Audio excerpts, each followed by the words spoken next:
CNE news में आप सभी का स्वागत है और अब लेते हैं खबर विशेष की ये खबर। हम आपके साथ हैं, लेकिन इनवेरिएबली लोग जिक्र करते थे कि हमारी रिहेबिलिटेशन का काम हरमोहन धवन साहब ने शुरू करवाया।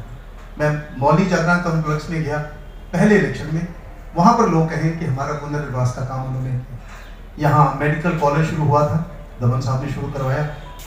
1996 में जब मैं MP बना तो मेरे पास कॉलेज के लोग आए कि हमें कुछ प्रॉब्लम आ रही है, आप हमारी मदद करिए। मैं चिदम्बरम साहब फाइनेंस मिनिस्टर थे, उनके पास गया। उन्होंने पता किया कि ये जो कॉलेज शुरू हुआ है ये प्रोजेक्ट कैबिनेट से अप्रूव ही नहीं हुआ था। तो चिदम्बरम साहब ने पूछा अपने ऑफिसर से कि भाई ये बिना अप्रूवल के कैसे प्रोजेक्ट शुरू हो गया। तो उस ऑफिसर ने, बहुत सीनियर ऑफिसर ने कहा कि सर, धवन साहब का इतना रिस्पेक्ट और रिगार्ड था यहाँ सारी कैबिनेट में, सारे पॉलिटिकल पार्टियों में, सारे ऑफिसर्स में, कि उन्होंने कहा कि आप कॉलेज स्टार्ट कर दो, जो आगे होगा देखा जाए। और जिंदगी भर वो चंडीगढ़ के मैं सैकड़ों ऐसे नेता बता सकता हूँ जिनको आज जिंदगी में बहुत आगे गए हैं, जिनकी शुरुआत में एनकरेज करने वालों में धवन साहब अपने लोगों के लिए लड़ते थे। हालांकि मैं कई बार उनसे कहा करता था कि आपने जिन लोगों के लिए इतना संघर्ष किया, पता नहीं कितने आपके साथ अब हैं, नहीं है, छोड़ जाते हैं लोग, वो दूसरा विषय है। एक कारपोरेशन के चुनाव में हमारा और उनकी पार्टी के समझौते की बात चल रही थी। वो किसी अपने व्यक्ति दोस्त के लिए एक सीट चाहते थे, उस सीट पर मेरा किसी और के लिए मांग था। तो मैंने कहा कि देखिए धवन साहब, हमारे लिए ये सीट छोड़नी मुश्किल है।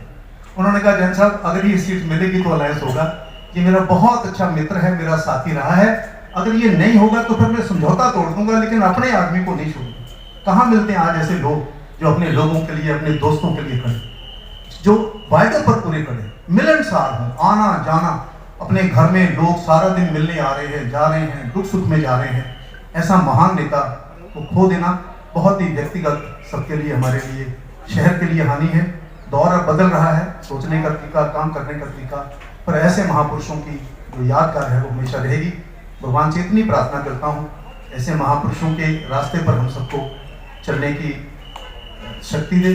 मिसेस धवन और सारे परिवार से मैं इतना ही बेनती करना चाहता हूँ कि आप उनका जो रास्ता है, उनकी जो लेगेसी है, उसको बनाए रखिए। जीवन में उतार चढ़ाव आते रहते हैं, 50 सालों में हमने भी देखा है।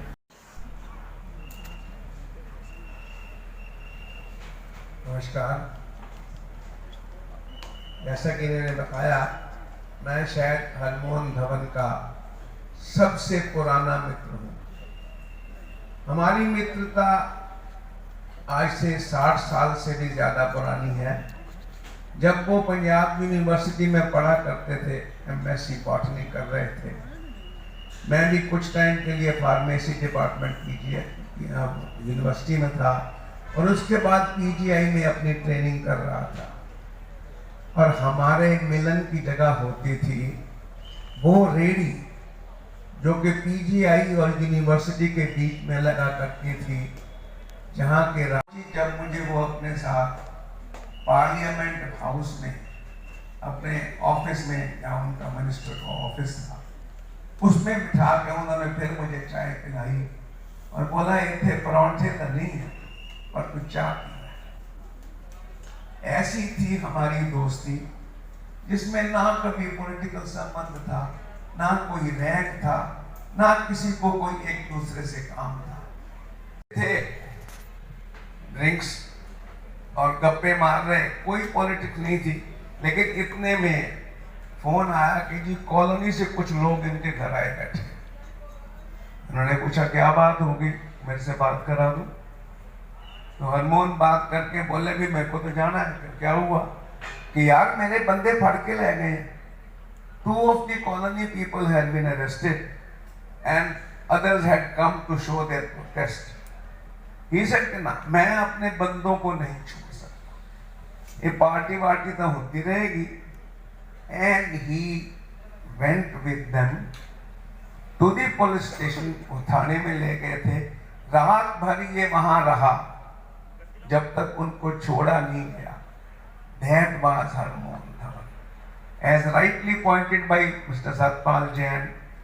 ऐसे नेता कभी नहीं मिलते और जनता के साथ खड़े रहने वाले। He again remarked कि हर कॉलोनी में, हर जगह बंदे सिर्फ यही कहते थे, हमारी आइडेंटिटी हमारे वक्त के लिए हमारे साथ खड़ा होने वाला, हमारे साथ लड़ने वाला। नहीं आया कि वो हमारे पिता समान है, दोस्त समान है, के भाई समान है। तो ऐसे ही लोगों में से एक हैं श्री रविंद्र सिंह औलख जी। मैं उनको निमंत्रण देता हूं कि वो 2 शब्द कहें।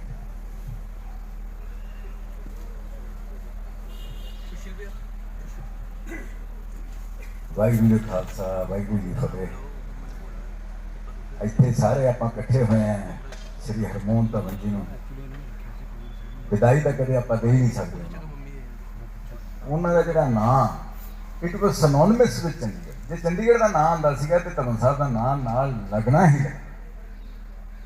ਕਦੇ ਕਈ ਵਾਰ ਅਸੀਂ ਬੈਠਿਆਂ ਨੇ ਕਹਿਣਾ, ਕਹਿੰਦਾ ਯਾਰ ਔਖ, ਕਹਿੰਦਾ ਵੀ ਇੱਕ ਦੂਏ ਬਗੈਰ ਦਿਲ ਨਹੀਂ ਲੱਗਦਾ। ਮੈਂ ਕਿਹਾ ਤੁਹਾਨੂੰ ਸਭ ਤੁਹਾਡਾ ਤਾਂ ਕਈਆਂ ਬਗੈਰ ਦਿਲ ਨਹੀਂ ਲੱਗਦਾ।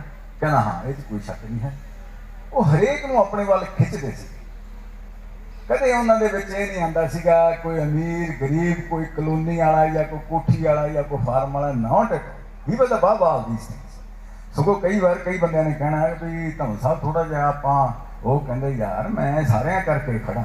ਐਂਡ ਖੜੇ ਦੀ ਮਿਸਾਲ ਇਹ ਹੈ ਜੀ ਕਿ ਕੋਈ ਮਰਜ਼ੀ ਉਹਦੇ ਵਿੱਚ ਮੈਂ ਵੀ ਹਾਂ। ਕਦੇ ਵੀ ਸਾਨੂੰ ਔਕੜ ਪਈ ਆ, ਕਦੇ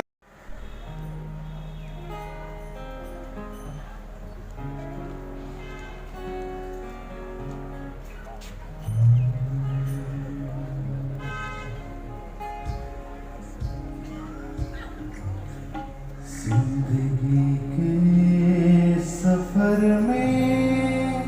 धन्यवाद।